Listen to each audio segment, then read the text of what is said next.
تعالوا اقول لكم على مكان مستخبي ما يعرفوش غير اهل المنطقه هنا بس، مكان متداري وسط شجر كتير، القعده بتاعته رايقه جدا، بس اكتر حاجه بتميزه ان هو بيعمل حاجه واحده بس وهي التشيز كيك، بس هاند ميد بصوصات واشكال مختلفه. المكان الصراحه القعده بتاعته جميله جدا، المكان فيه دفى مش طبيعي يعني، ده حتى بص الشوك عاملين لك عليها فيونكه. بالنسبه للتشيز كيك فطبقه البسكوت رفيعه قوي مع طبقه جبنه كتيره جدا، بص صوص البلو بيري اللي على الوش يعني اوف، طريه بشكل مش طبيعي.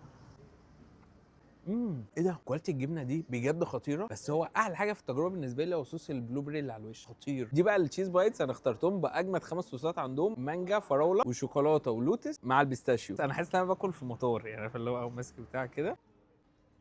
احي المكان ده اكتشاف، كل حاجه في القطمه هنا خطيره. نجربها بالمانجا، دي احلى من البيستاشيو بكتير بكتير. انا اول مره اجرب التشيز كيك بصوص مانجا، بس عايز اقول لك اكتشاف. هنخش على الفراوله، انا كل ما ماشي كل ما بتبقى الحاجه احلى. دي بقى اللوتس.